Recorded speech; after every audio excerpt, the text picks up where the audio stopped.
네, 여러분 주말 잘 보내고 오셨습니까? 이번 주도 또 힘차게 시작을 해보도록 하겠습니다. 당신의 투자 고민 저희와 함께 하시죠. 아침의 투자 서점입니다. 네, 여러분 안녕하세요. 홍서도입니다.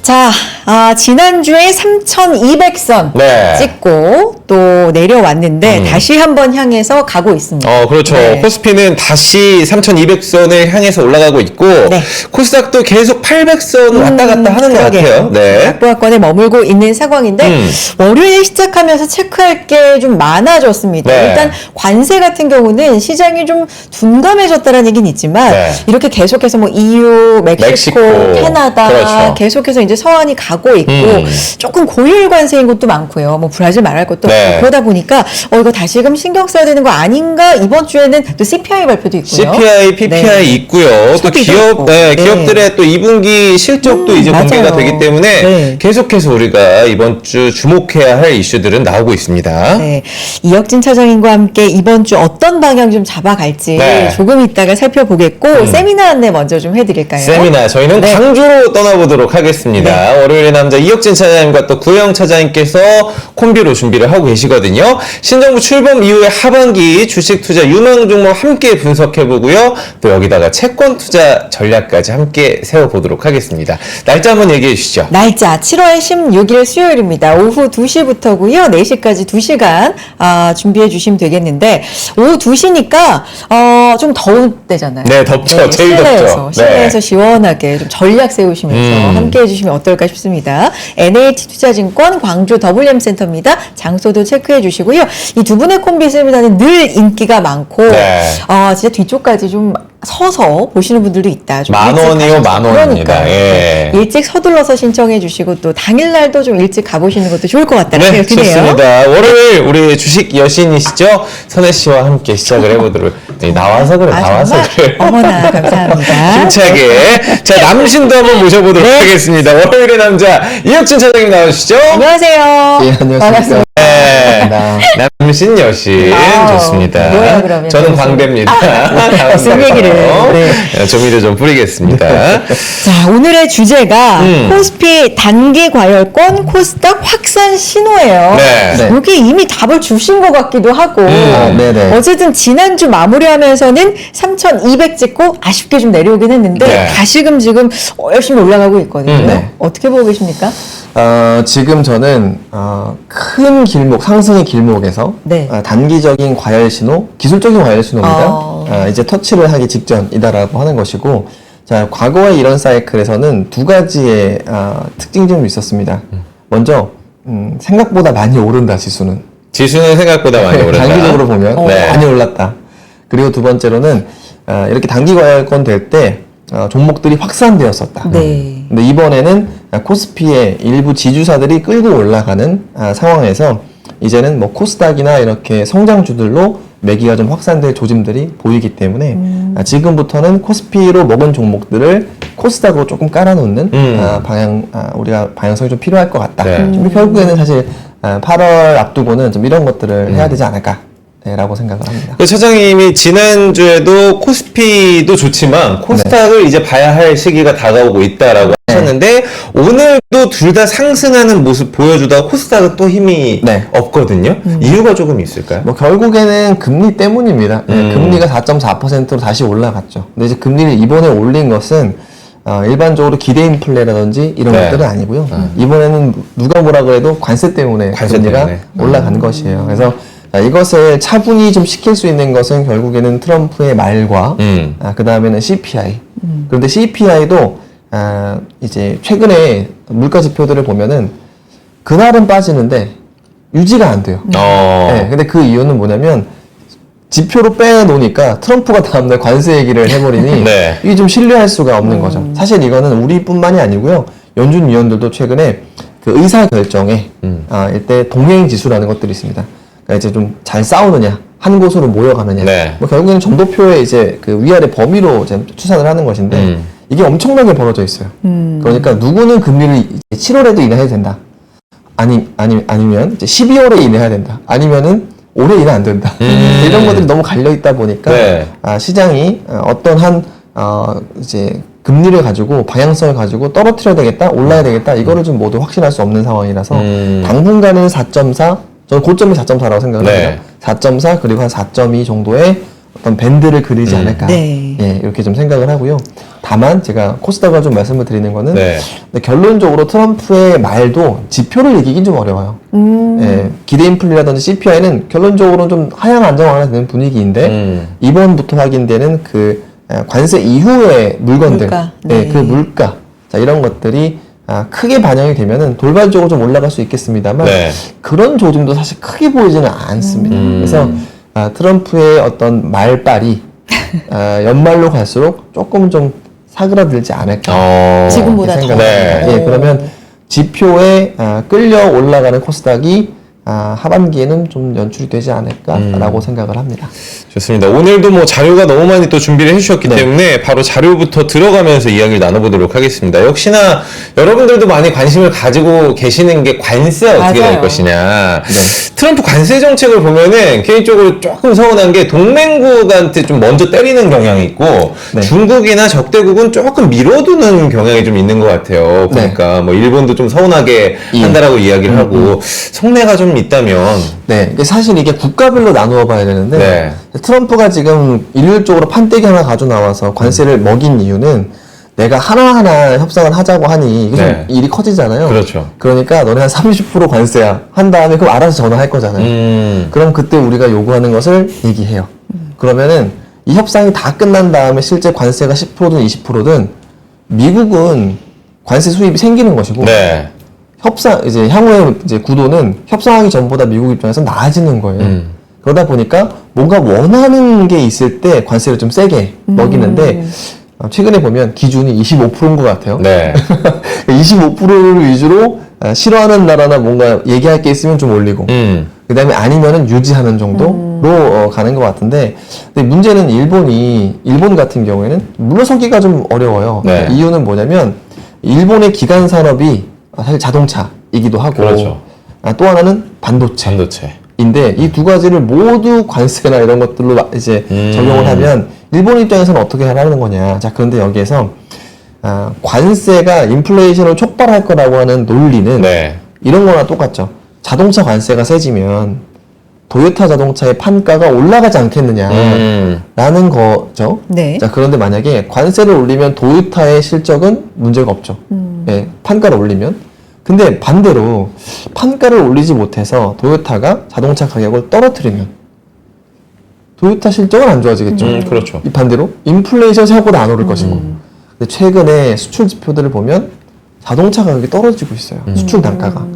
그러니까 그럼 그 시바루 이스다. 예, 네. 총리 같은 네네. 경우에도 이거 무조건 관세하면은 자기네 나라 안 좋아지는 거네요. 네. 예, 답이 나오는 거예요. 그러니까 네. 물러서기가 어려운 거죠.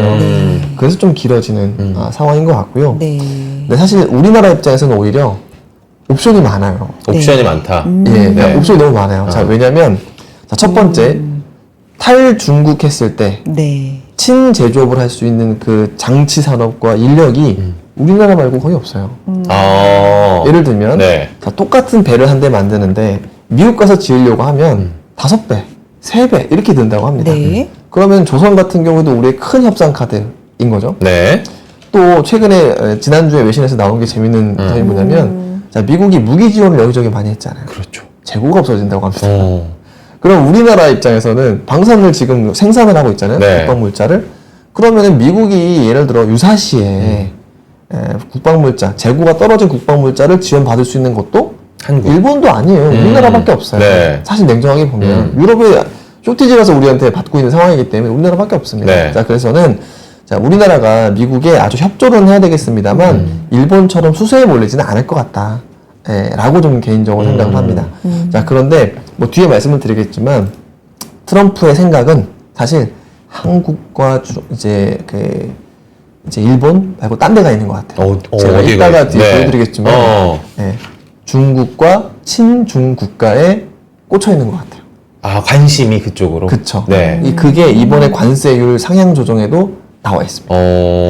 자료 빨리 봐야 돼요. 그러니까 빨리 들어가 봐야 될 것 같아요. 네. 네. 제가 그 자료 한번 보시면서 네. 그냥 바로 시간이 많지 않으니까 항상 자료 보시면서 자, 첫 번째가 이제 관세 정책이에요. 제가 정리를 한번 해봤습니다. 네. 원래 관세를 매기기로 했던 게 이 파란색이고요.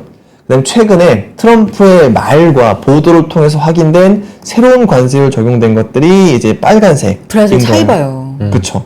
근데 이게 우린 두 가지라고 볼 수 있어요. 전반적으로 높게 형성된 애들의 특징이 뭘까? 네. 얘네들은 밑도 끝도 없이 왜 방글라데시야, 캄보디, 라오스 이런데 높을까? 잘 보시면 하나의 공통점을 찾을 수가 있었습니다. 야, 뭐 중국과 가깝다. 퀴즈. 여러분들 퀴즈입니다. 네. 퀴즈. 자, 아주 흥미롭게도 한번 보도를 한번 해보시죠. 검색을 한번 해보시죠.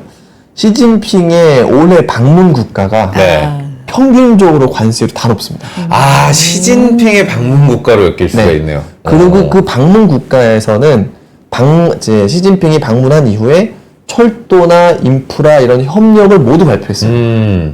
그러니까 지금 미국의 사공에서는 자, 지금 관세를 중국에 많이 매겼는데 이게 흘러 들어갈 룸은 모두 친중 국가다라고 생각을 하는 것이고 그러면 거기에도 관세율을 같이 매겨야 적어도 우회 수출을 하거나 아니면 중국에 대한 견제를 추가적으로 할 수 있는 전화를 받을 수 있기 때문에 네. 전반적으로 전보다 높은데 자, 그럼 브라질이 왜 화두냐?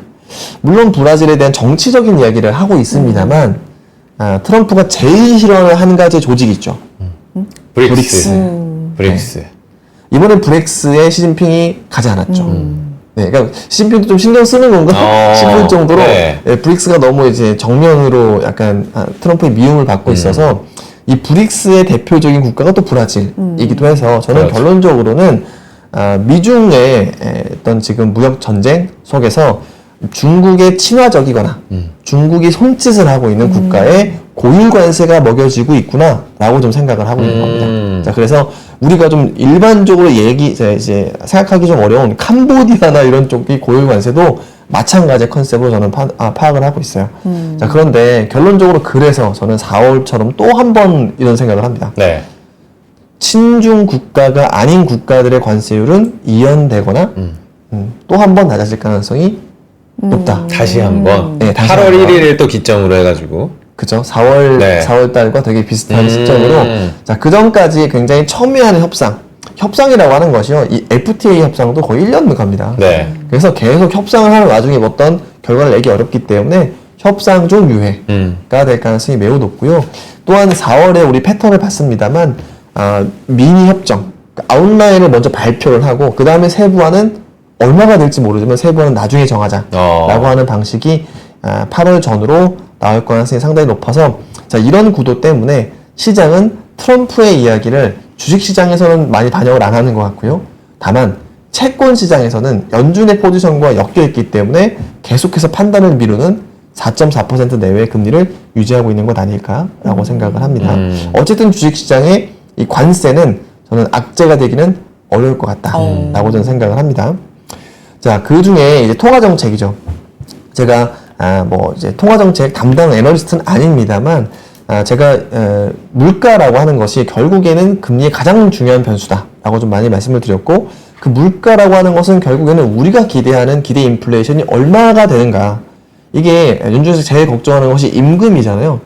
임금은 지금 기본적으로 내가 내년에 인플레가 얼마일 것 같은데 물가가 너무 많이 올라서 내 임금을 좀 올려줘 라고 하는 요구에서 사실 시작이 되는 것이죠. 근데 그 기대 인플레이션이 최근에 떨어지고 있는 상황입니다. 네. 자, 그런데 실제 제가 노란색 박스 이렇게 되고 있죠. 이 노란색 박스의 구간이 어떤 구간이냐면 트럼프가 관세, 보편적 관세, 상호 관세를 이야기해서 1년짜리 기대 인플레이션을 엄청나게 많이 올렸었던 이 시기입니다. 자, 그런데 사실 제가 연초에도 말씀을 드렸습니다만 이게 단기적으로는 인플레이션을 촉발하는 요인인데 사실상 이건 디플레이 유발 트리거이기 때문에 장기 인플레이션은 떨어지고 있다라고 말씀을 드린 바도 있어요. 네. 자, 그런데 최근에 보시면 그 1년짜리 인플레이션도 떨어지고 있습니다. 자, 왜 그러느냐? 이것도 사실 4월 달에 연준의 보고서에서 나온 바가 있어요. 제가 강조를 자주 드리는 건데 관세라고 하는 것이 2018년도에 모두 판가에 전가되는 것은 정말 짤 없이 다 관세를 한 번에 매겼기 때문이다. 네. 이건 연준에서 얘기하는 겁니다. 자, 그런데 이번 관세가 인플레이션에 2018년도처럼 적용이 되지 않는 것은 유예, 품목별 관세, 자, 이런 것들을 섞어주다 보니까 일반적으로 임금이나 아니면은 기업이나 이 물건 가격이나 내 임금을 올려달라고 하기가 약간 애매해져 있는 상황이다라고 하는 거죠. 자, 그래서 자, 원래 연준이사 같은 경우에는 자, 7월 인하도 검토할 수 있다라고 얘기를 하고 있는 것이죠. 자, 그런데 뭐 7월에 인하 될까요? 저는 가능성은 되게 낮아 보입니다. 자, 가장 중요한 거는 연준 위원들이 절대 다수는 지표를 확인하고 싶어 해요. 자, 근데 이 지표는 6월 전까지는 제가 의미가 없다라고 했습니다. 이유는 그때는 관세 영향을 받은 물건이 미국에 넘어오지 않았기 때문에 그 전까지 데이터는 사실 금리 인하 판단에 크게 도움이 안 될 거예요. 자, 그런데 45일 이상이 된 재화, 즉 4월부터 관세가 매겨지고 그 이후에 한 6월 정도 데이터가 처음으로 이제 관세가 적용된 네. 이제 물가가 반영이 될 텐데 이 지표가 정말 쇼크면 그럼 그때부터 7월 인하 확률도 조금 올라가고 9월은 2회 이상의 확률이 올라갈 거라고 생각을 합니다. 그래서 이번 주 CPI가 갑자기 중요해졌죠. 그래서 이번 주 CPI와 PPI가 너무나 중요하다. 네. 그런데 아까 제가 서두에 말씀드렸던 도요타 자동차 이제 수출 단가가 떨어지는 것들을 보니까 그렇게 엄청난 데이터가 나올까? 라는 생각이 들기 시작을 했기 때문에 7월은 아직까지도 제로예요. 근데 9월 그리고 내년 금리를 보면 지금 최근에 4.5회까지 인하의 횟수 전망이 올라가고 있어요. 자, 그래서 저는 항상 주식을 할 때 6개월이 아니라 우리가 꼭 그렇잖아요. 한 7월쯤 되면 하반기 시장만 생각합니다. 그렇죠. 예, 근데 사실 우리의 삶이라는 것은 네. 항상 12개월을 놓고 생각을 해야 되는데 향후에 12개월에 우리가 놓여진 환경은 4.5의 금리 인하를 전제하고 투자를 해야 된다. 자, 그래서 저는 지금부터 제가 뭐 자주 말씀드렸던 뭐 이제 그룹, 지배구조, 삼성그룹주 이런 것들 너무 보셔야 되겠습니다만 지금부터 올라갈 때는 코스닥의 비중을 조금씩은 좀 깔아놔야 되는 것 아닌가라고 생각을 하고 있습니다. 최근에 연준 지금 파월이 뭐 잘린다 안 잘린다 이렇게 그렇죠. 뭐 후보들도 지금 몇 명이 또 거론해주고 있고. 금리 인하 안 한다고 잘리면 좀 그러니까 네. 왜냐면 연준 리모델링한 거 가지고 아니 무슨 공사비 때문에. 그렇죠. 저 공사비가 그게 참 의외입니다. 뭐 그게 대리석을 그렇죠. 못 깔았냐고 막 물어보고. 네. 참 의외입니다. 정말 의외인데 이게 될지 안 될지는 모르겠어요. 네. 그런데 아직까지 외신에서 보면 파월이 좀 지쳤다. 라고 하는 것도 보이죠. 근데 매일 이렇게 얘기를 하면 네. 그러니까 너무 힘들 것 같아요. 그럴 것 스트레스가. 같아요. 그러니까 누가 네. 맞는지는 물론 모르겠는데 매일 얘기하잖아요, 진짜. 네, 그 조롱하니까. 어. 투레이트라고 하고 자꾸. 그렇죠. 그러니까 이게 멍청하다 그러고. 그러니까 이게 매일매일 이런 거를 정말 파월이 신경을 안 쓸까? 근데 파월의 과거의 자서전을 보면 나는 연준이나 이런 의장직에서 물러나는 경우는 임기 전에 네. 죽는 것밖에 없다. 이렇게 얘기를 했거든요. 아 정말 강경하게 얘기를 했네요. 예, 네. 본인의 생각이 그렇기 때문에 저는 자 정말 물러날까? 라는 생각은 잘 안 하거든요. 아직까지 그리고 폴리마켓에서 이제 확률이 있어요. 이제 12월 이후에도 파월일 확률. 그 다음에 이제 월러, 워시, 그 다음에 이제 햇셋, 뭐 이런 사람들. 당 의장으로 바뀔 경우들이. 바뀌는데 누가 될지. 네. 근데 워시가 1등이고 월러는 지금 저기 좀 약간 떨어져 있는 상황이고 네. 베센트가 조금 올라와 있는 상황인데 베센트, 네. 여전히 제일 높은 확률로는 파월이 파월이다. 그대로 일단 12월까지 한다인 것 같거든요. 그래서 저는 지금의 이런 소란이 좀 뭐 단기에 좀 끝나지 않을까라고 아직까지는 생각을 합니다. 네. 예상할 수 없습니다만 뭐 그렇게 생각을 한다. 그래서 이게 금리 시장이 좀 발작을 했다라고 하면은 전 단기 효과이지 않을까라고 네. 생각을 합니다. 자, 그 다음이 이제 한국 얘기예요. 사실 저는 저희 사내 전략을 통해서 지금 우리가 매크로 여건을 너무 신경 쓰지 말자. 네. 제가 항상 이렇게 왕왕 얘기할 때가 있어요. 왜냐면 매크로 펀드가 전 세계적으로 많이 남아있지가 않아요. 네. 매크로 전략이 잘해서 수익률을 계속 구간했다라고 하면 엄청나게 많았겠죠. 네. 결국에는 액티브 펀드들이 훨씬 더 높은 수익률을 추구하는 것이고 그 말은 탑다운도 중요합니다만 기본적으로 버텀업을 해야 된다. 네. 모든 우리 투자를 할 때는 자료 한번 보시면 자 그런데 우리나라 입장에서는 매크로 이런 것보다 제일 중요한 사건 두 가지가 지난주에 있었어요. 뭐냐면 자 첫 번째가 삼성전자 실적 쇼크였죠. 그렇죠. SK 하이닉스 이게 반토막이었어요. 이제 삼성전자는 외국인 입장에서 이걸 봐야 되나 싶을 거예요. 이게 선으로 한번 그려보면 네. 지난해 3분기에 삼성전자 반도체 부분이 하이닉스에 역전을 당했고 4분기부터 전사 영업이익이 역전되기 시작해서 올해 2분기에는 지금 반토막이 난 거예요. 어. 외국인들은 삼성전자가 무슨 기업인지 모르고 숫자만 그려보면 왜 투자해야 되나 싶을 거예요. 아, 매력도가 자, 없구나. 그런데 삼성전자가 아주 칭찬해주고 싶으면 추가적으로 발표를 했죠. 네. 3.9조 원의 자사주 취득. 네. 그 다음에 이 중에서 2.8조 원은 주주가치 제고. 이 주주가치 제고라는 단어를 왜 굳이 2.8조 원을 콕 찍어서 했을까? 네. 자사주 소각 말고 다른 게 있을까? 라는 생각입니다. 자, 그런데 그러면 외국인 입장에서 한국이라는 시장이 시총 1위 기업이 성장하지 않고 있지만 자사주를 이렇게 공격적으로 하고 자사주 소각을 시사하는 단어까지 넣었다라고 하면 네. 자, 한국은 재평가로는 투자할 만하다. 라고 저는 아주 강하게 판단했을 가능성이 높다. 그래서 JP 모건과 골드만삭스가 우리나라 지수에 대해서 최근에 3,500 그리고 2년 터울로는 5,000까지도 갈 수 있다는 얘기를 그러니까요. 하는 네, 것이 코스피 5천 얘기를 했죠. 네, 이 바로 이런 재평가 우리의 기준이 성장이 아닌 재평가였기 때문이다 이런 판단이 가능하다라고 생각을 합니다. 근데 전제가 있잖아요. 네. 혁신이 될 경우에. 맞아요. 근데 여기에 또 하나의 재밌는 점이 네. 그 골드만삭스의 반기 리포트를 봤거든요, 네. 제가. 그런데 재밌는 점이 외국인들은 우리나라 주식을 살 수밖에 없을 것 같다라는 구도가 그 리포트에 나옵니다. 뭐냐면 자, 우리나라는 기본적으로 아시아에서 포트폴리오 재조정된 자금들이 들어오겠죠. 네. 미국에서 빼서 한국으로 들어올 가능성이 매우 낮으니까요. 그렇죠. 네, 그거는 뭐 선진, 후진, 이제 중진국, 신흥국 분류에서도 맞지 않습니다.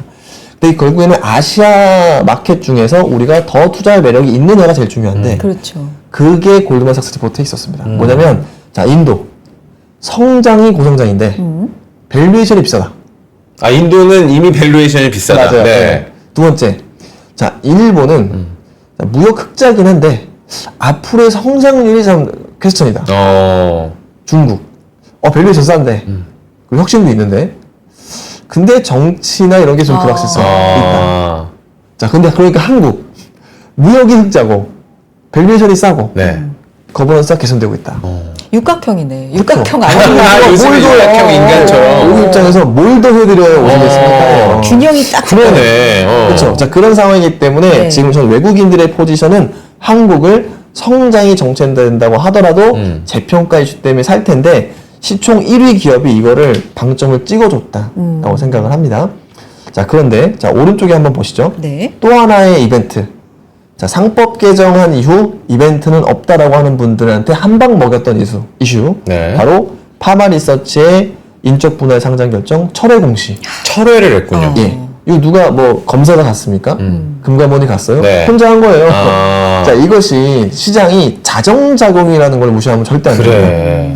그러니까 어떤 법의 잣대로 꼭 재판에 세워야 뭔가 바뀌는 것이 아니고요. 행동주의가 들어오거나 아니면 자체적으로 움직이면 시장은 자정작용을 할 수 있다라고 하는 건데 이번에 파마리서치가 너무나 잘하셨다라는 것이고 자, 문제는 이게 끝난 게 아니에요.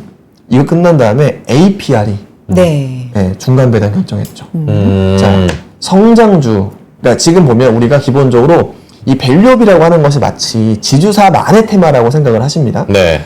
또는 금융주만의 상승 배경이라고 생각을 하세요. 자, 그런데 이건 함정이 있어요. 왜냐?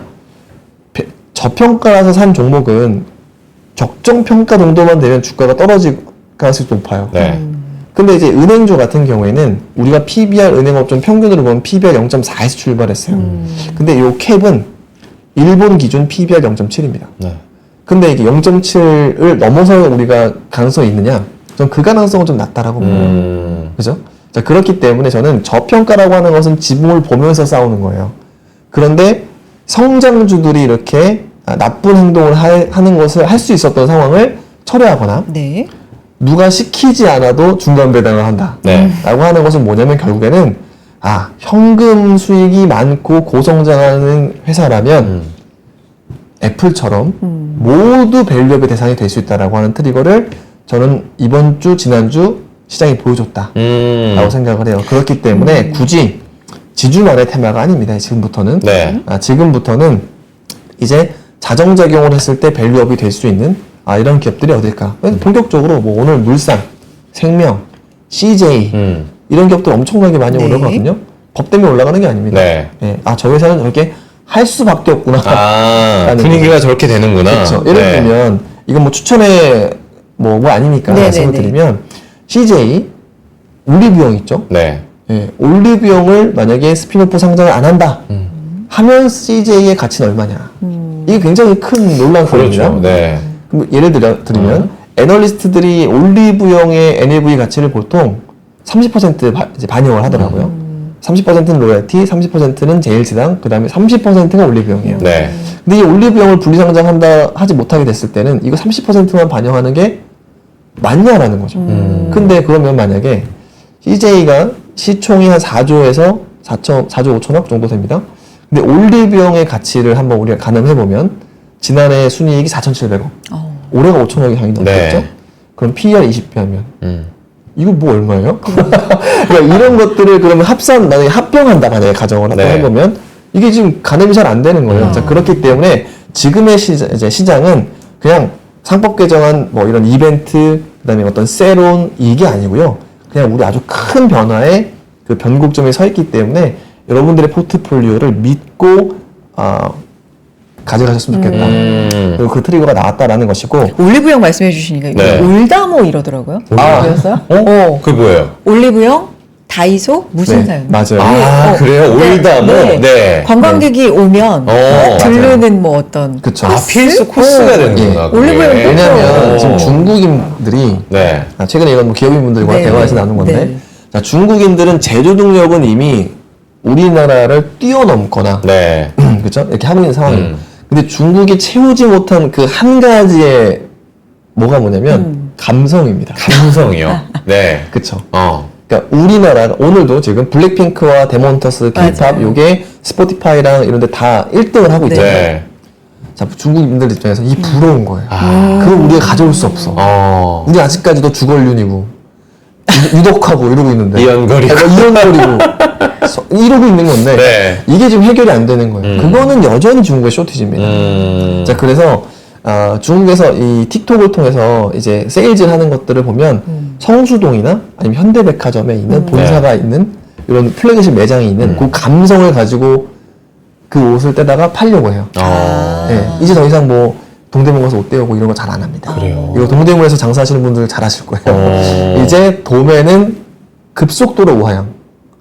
그 다음에 브랜드는 급속도로 우상향. 아니 그러니까 화장품도 사고 옷도 사고 그러니까 사는 거는 똑같은데 네. 이게 약간 플랫폼이라든지 네. 뭘 공략하는지가 바뀌었군요. 그쵸. 과거랑 분위기가. 맞아요. 이게 되게 중요한 포인트예요. 그죠? 네. 그 피부과도 예전에는 연예인의 화장품이 잘 나갔던 거는 연예인의 이미지를 강조했기 때문에 그렇죠. 딱. 지금 그쵸. 아니에요. 오. 관광 와보니까 우리나라 여성분들이 너무 피부도 좋고 스킨케어가 다 돼 있으니까 그러니까 그 이미지 자체가 좋은 거예요. 자, 그러니까 뭐 여기 그 여신 이렇게 말씀하셨듯이 이 이미지가 이제 한국의 이미지. 우리 모두가 여성분들이 한국을 대표한다. 그래요. 대표 주자. 아이고. 됐습니다. 대표 주제를 무슨 같이. 말씀을. 저희 그러면은 우리 코스피 지수 한번 볼까요? 그래서 5천 얘기를 했으니까. 지금 보시면 네. 제가 그 자료 한번 보시면 네. 이게 위에는 좀 오타인데 요 밑에 걸 한번 봐주시면 좋을 것 같습니다. 제가 왜 단기 코스닥으로 조금 분산 그 다음에 장기 성장 이렇게 말씀드리냐면 이게 이번에 처음 있는 사이클이 아니에요. 자, 이 파란색은 엔벨로프라고 하는 과열권을 보여주는 지표예요. 상단이죠.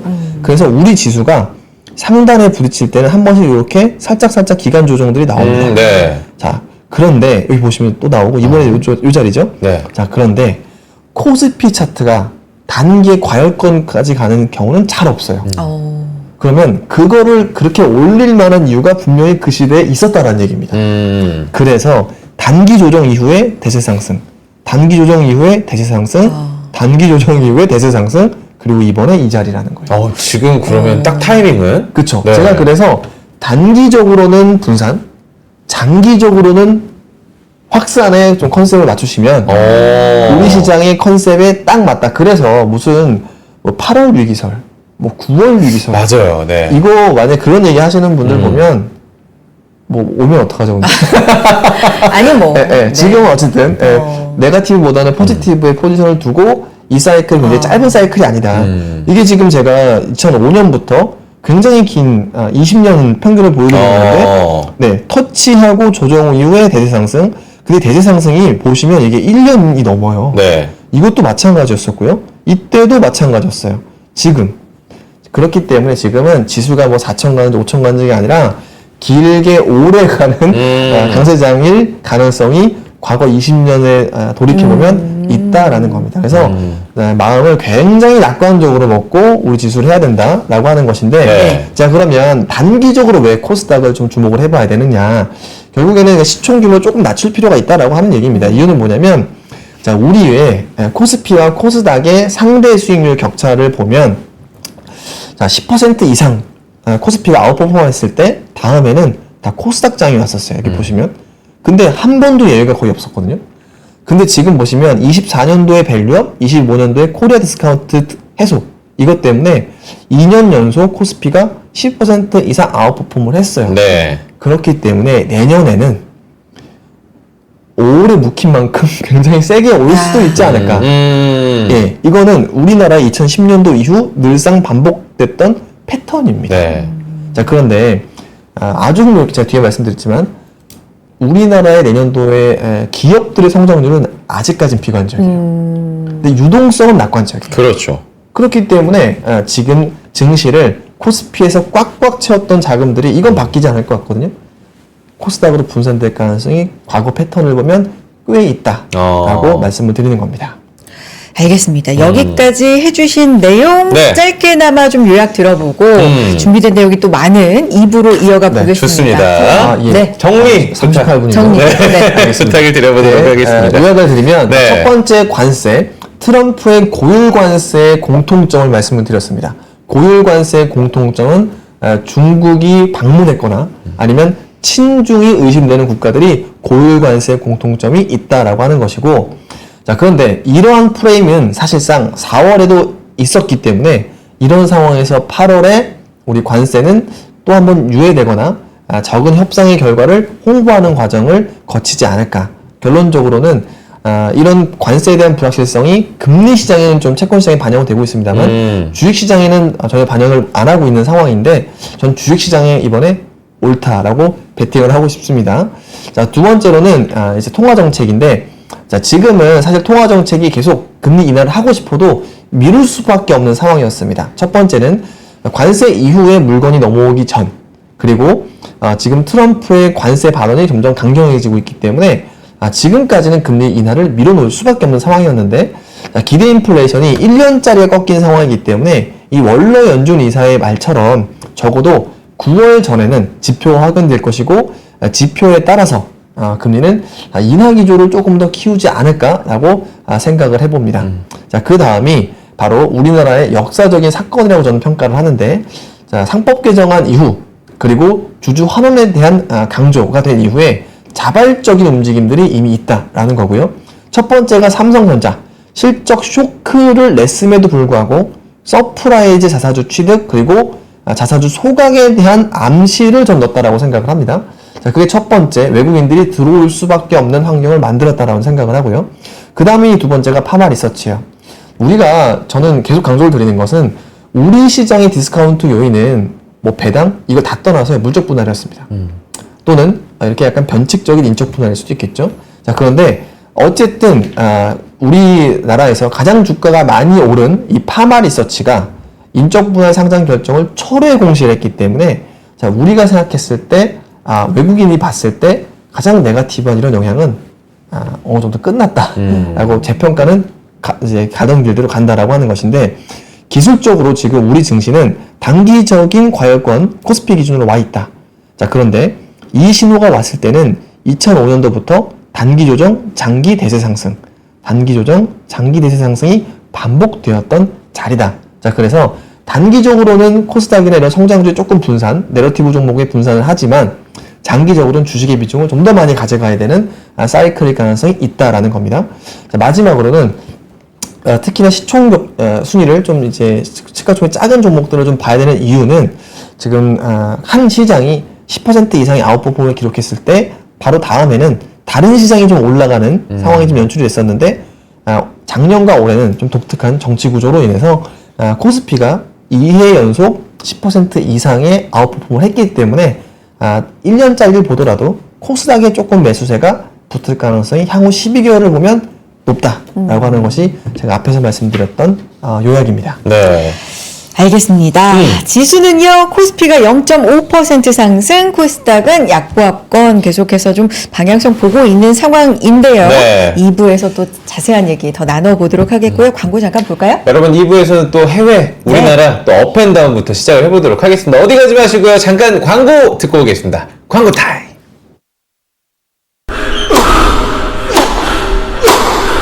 멋있다. 부러운가?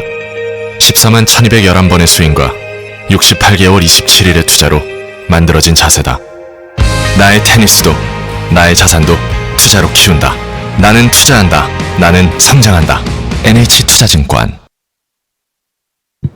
네, 아침엔 투자 함께하고 계시고요. 귀에 쏙쏙 들어오는 내용. 네. 이혁진 차장님과 함께 이야기 나누고 월요일이잖아요. 있습니다. 그러니까요. 제가 우리 그 국내 시장 분위기 좋다라고 일부에서 했는데 네. 주말에 이제 그런 기사를 하나 봐서 체크를 좀 부탁을 네. 드려볼게요. 공매도 잔액이 늘어나고 있다는 건 사실 너무 과열됐다는 거 아니냐. 네. 잔액 뭐 예. 9조 원 이상을 돌파를 했다 이런 얘기가 네. 있는데 걱정하는 분들도 많다라는 방증일까요? 어떻게 보세요? 예. 이것도 사실 제가 공매도 재개, 그 공매도 재개된 한 달 이후 말씀을 드렸어요. 공매도에 대해서 너무 무서워하지 말자. 공매도 정말 죄송합니다. 공매도 치시는 분들이 그렇게 과학적 투자를 하시는 분들은 아니다. 해지용이 많고, 네. 네, 아니, 뭐 이렇게 무시하는 게 아닙니다. 네. 해지용이 많다. 아. 그러니까 어떤 억가 심정이 있어가지고 공매도 때리는 게 아니라 그 이제 평균적인 밸류에이션 위에 있거나 아니면 이제 기술적인 상단에 있을 때 아. 내가 다른 롱 포지션을 좀 해놓고 이제 근데 그러니까 물리적으로 주가가 올라올 때 공매도가 많아질 수밖에 없습니다. 아, 그럴 수밖에 없군요. 네, 그럼 시장도 물리적으로 커지고. 네. 예를 들면 우리 주택 가격이 올라가면 가계부채가 늘 수밖에 없죠. 왜냐면 주택 가격에 비례해서 담보 대출을 받으니까 이런 것처럼 명목 가치가 올라가서 생기는 부분들이고 자 오히려 저는 신용 잔고율을 보시면 좋겠다라고 네. 말씀을 말씀을 드려요. 공매도보다 이게 훨씬 중요합니다. 근데 신용 잔고율은 지금 유례 없이 낮은 수준이에요. 예, 그러니까 자산이 늘어나는 속도가 부채 늘어나는 속도보다 더 빠르다. 그래서 만약에 예전에 2023년도 8월은 거꾸로였죠. 2차 전지를 열릴 때는 이 부채 늘어나는 속도가 엄청 신용 잔고율이 네. 팬데믹 수준까지 올라갔었거든요. 근데 지금은 24년도, 23년도의 저점보다 낮아요. 그러니까 뭐 지금 사실 공매도보다 이런 신용 잔고를 봤을 때는 우리 자금 시장은 안정적이다라고 생각을 합니다. 좋습니다. 알겠습니다. 자, 그럼 2부 업앤다운. 우리 업앤다운 바로 들어가 보도록 하겠습니다. 네. 자, 첫 번째로는 해외예요. 네, 자료 한번 보시도록 하겠습니다. 자, 지금 올라간 종목들 보면 뭐 코인베이스, 그다음에 여행주들이 굉장히 좀 좋습니다.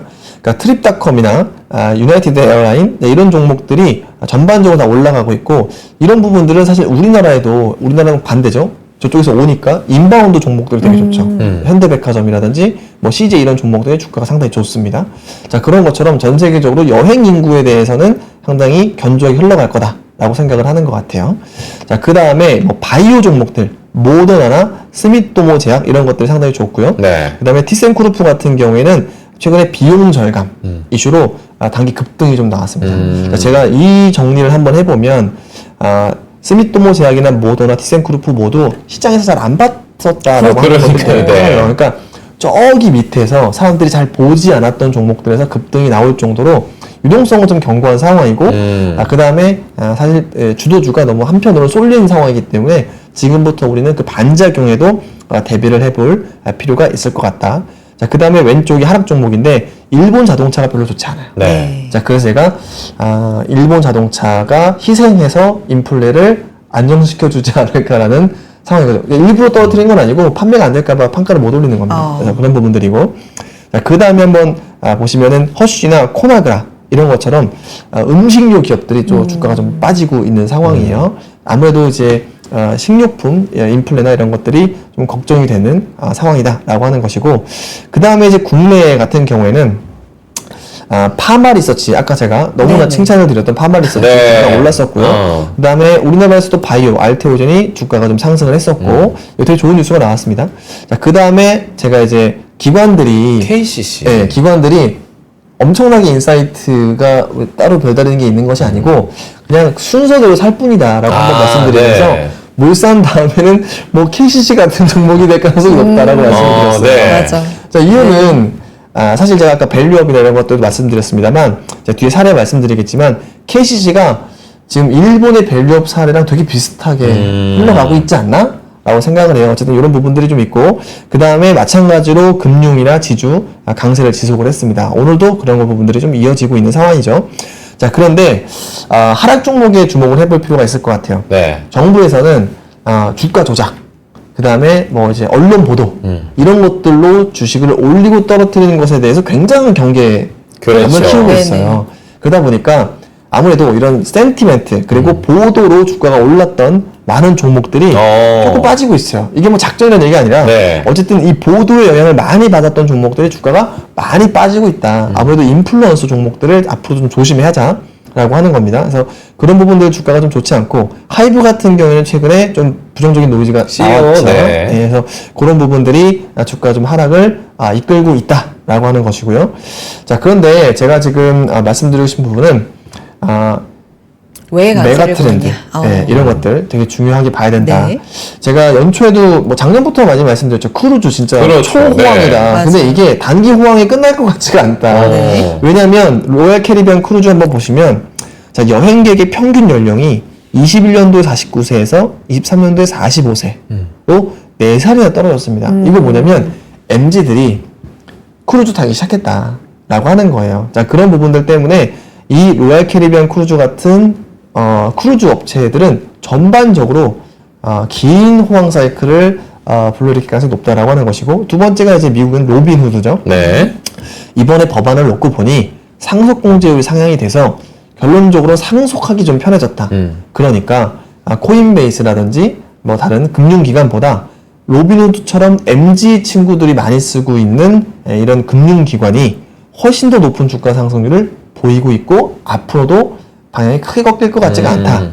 그 다음에 이제 서비스 코퍼레이션인데, 처음 들어보셨죠? 네, 장례업체. 장례업체요. 보람상조 같은. 그렇죠. 네. 보람상조 플러스 그 장례식장이나 이런 토지를 산소도 갖고 있는. 그래요. 약간 부동산 디벨로퍼인데, 네. 사망 관련 케어와 인프라를 갖고 있는 음. 회사라고 생각하시면 됩니다. 최근에 이 기업이 제가 봤을 때 장기적으로 좀 사이클을 타지 않을까 생각을 합니다. 네. 이게 뭐 이 기업을 추천드리는 것이 아니고요. 좀 보시면 2023년도에 글로벌 사망자 수가 하루에 5천만 명. 한 해. 그 다음에 50년이 되면 1억 명이에요. 2배 늘어나는 거죠. 이유는 우리 모든 이 베이비붐 세대의 우리 이제 그 공장이 상당히 커졌을 때, 네.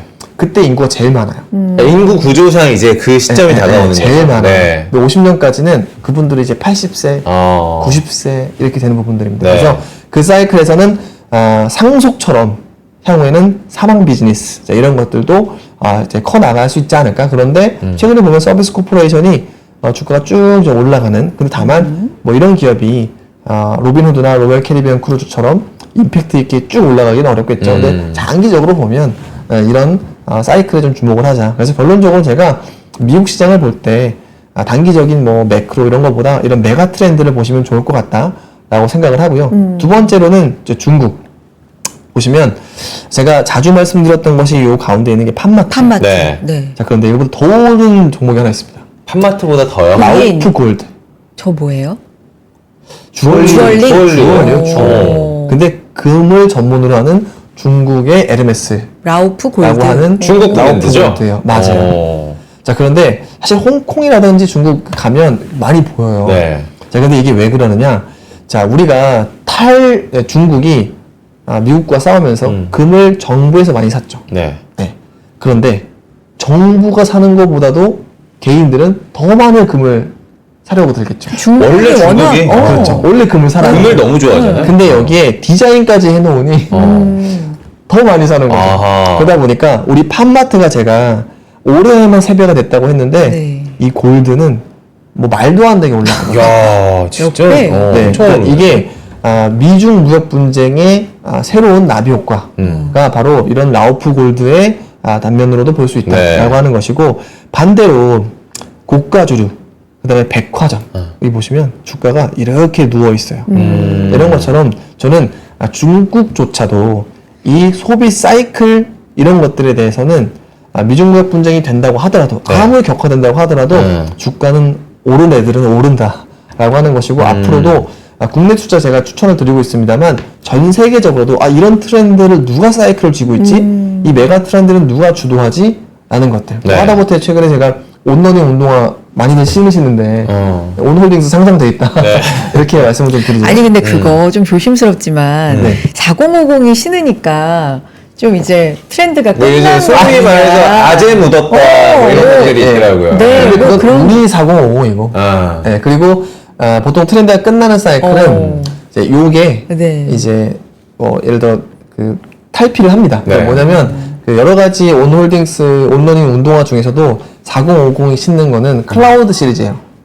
좀 다른 건가요? 그게 또 결이? 그거는 항상 많이 사는 근데 이게 클라우드 보고서로도 시리즈. 나왔더라고요. 네. 그래서 클라우드 시리즈고 그러다 보니까 이제 MZ 분들은 다시 그보다 조금 더 고가의 제품들을 사고 그게 또 동이 나서 그게 크림이 올라오기도 합니다. 네, 그래서 그런 부분들에 대해서 있기 때문에 너무 우리가 4050 묻었다. 저도 40이거든요. 너무 그러지 맙시다. 너무 그러지 맙시다. 네. 진짜 보고서로 나왔으니까 맞아. 그리고 주가가 네, 빠졌으니까 네, 이게 맞아요, 진짜 맞아요. 이런 건가?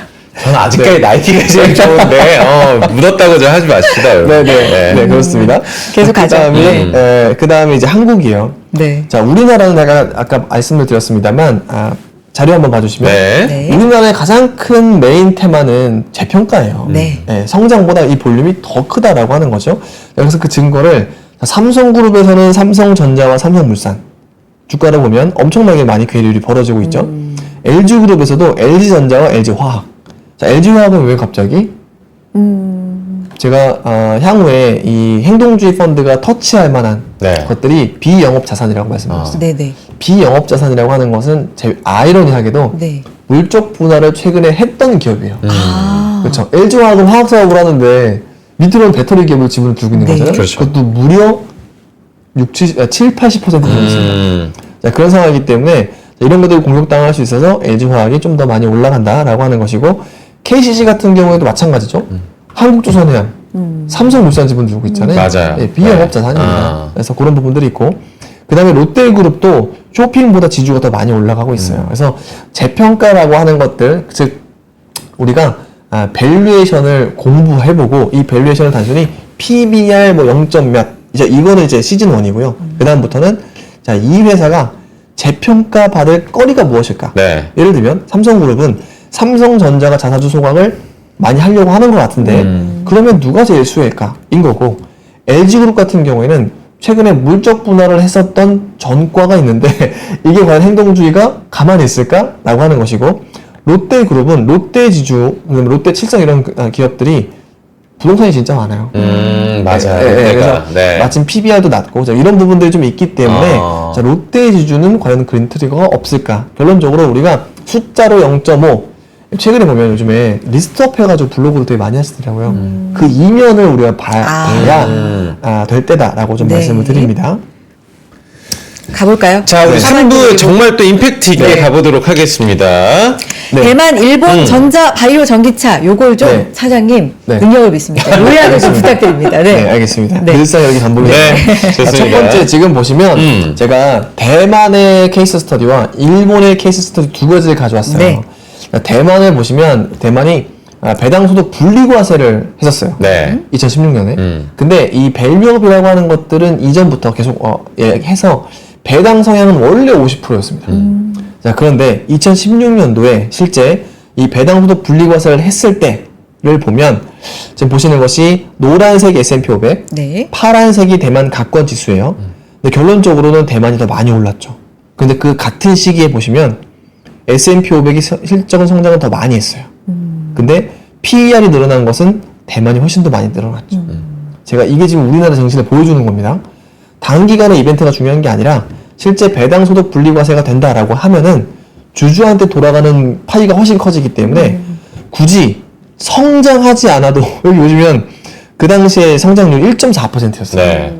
그래도 주가는 11% 올랐다는 겁니다. 이런 것처럼 지금의 우리 지수를 보실 때 또 하반기 되면 내년도에 성장 없는데 우리 지수 많이 올랐는데 이게 아니라 배당소득 분리과세가 실시가 되면 성장이 없더라도 주주한테 돌아가는 파이가 커지기 때문에 EPS는 적어도 PER이 확대가 되면서 주가는 미국보다 더 더 오를 수 있다. 네. 라고 하는 것이 지금 우리가 대만에서 봐야 될 것이고 네. 두 번째로는 이 밸류업이요. 일본에서 2022년, 23년에 있었던 일이죠. 자, 그러면 누가 많이 올랐나를 보시면 도쿄일렉트론, 히타치, 도요타 자동차, 뭐 소니그룹, 닌텐도 이렇게 돼 있습니다. 네. 자, 보시면 제가 여기와 여기의 사례를 같이 말씀드리고 싶은데 자, 왼쪽은 행동주의가 와서 비영업 자산을 팔게 하거나 네. 또는 일본 기업들이 체면을 되게 중시합니다. 체면 그래서, 문화. 네. 네. 그래서 이제 법적으로 이제 하지 않아도 자체적으로 주주 환원을 되게 많이 했어요. 자, 그래서 생긴 것들이 이런 기업들이 많이 올라갔다라고 네. 하는 것이고, 그런데 소니그룹이랑 닌텐도는 왜 따라갔느냐? 이것이 아까 제가 말씀드렸던 결론적으로 고성장하는 기업은 잠재적인 모두 밸류업 대상이다라고 하는 것이고, 소니그룹은 이때 탈바꿈을 했었죠. 그때 캐릭터, IP 이런 비즈니스를 엄청 많이 키웠고, 이번에 데몬헌터스도 소니가 소니, 제작사예요. 맞아요. 네. 그다음에 이제 닌텐도 같은 경우에도 이제 게임이나 이런 IP들을 계속 사거나 제휴하면서 계속 키웠던 것이죠. 자, 그렇기 때문에 이 기업들 모두 이제 지수 대비 더 많이 올라갔었다. 첫 번째 제가 말씀드렸던 것은 지수 앞으로 더 올라갈 가능성이 굉장히 높아 보인다라고 하는 것인데, 자, 지수를 아웃퍼폼할 수 있는 포트폴리오라고 하는 것은 첫 번째는 우리가 이 밸류업에 직접적으로 관련된 애들이지만 나중에는 여기 지금 소외된 성장주들이 결국에는 지수보다 더 많이 오른 정도로 따라오른다. 그래서 결론적으로는 제가 시총 비중을 조금 더 낮춰도 되겠다라고 하는 겁니다. 하나 정도 더 볼 것 네. 같아요. 네. 사장님. 예, 벌써 네. 준비해요? 네. 자, 그런데 최근에 제가 준비한 것은 26년도 대비하는 방법이 있어요. 네. 이 밸류 체인을 정하는 것인데 그 현상이 나오고 있습니다. 보시면 삼성전자, SK 하이닉스의 25년도와 26년도 영업이익을 보시면 성장 연료도가 더 크죠? 삼성전자가 성장이 좀 더 나오죠. 네. 근데 그게 서부장에서도 너무 잘 보여주고 있어요. 한미반도체 주가 오늘도 빠지죠? 그 다음에 이오테크에서 주가가 올라요. 여기는 삼성전자, 여기는 SK하이닉스 체인이기 때문에도 있습니다. 물론 HBM 장비가 희소성이 떨어지고 있어요. 네. 네, 그러다 보니까 오늘은 LG전자가 할 수 있다 이러면서 이제 한미반도체에서 급락하기도 했는데, 어쨌든 소부장은 저는 오히려 소재나 또는 삼성전자 밸류체인을 조금 더 보시는 것이 하반기에 조금은 더 맞는 전략이지 않을까라고 생각을 하고 있습니다. 알겠습니다. 감사드리고 오늘 여기까지 듣겠고 우리 다음부터는 자료부터 들어가요. 자료부터 들어가고 정말. 인사도 그냥 하지 그러니까 말아버려. 하지 말고 네. 진짜 월요일 이혁진입니다 하고 시작해서 더 얘기 많이 하는 네. 걸로 하고 알겠습니다. 아쉽지만 오늘 여기서 인사 나눕니다. 이혁진 차장님 고맙습니다. 고맙습니다.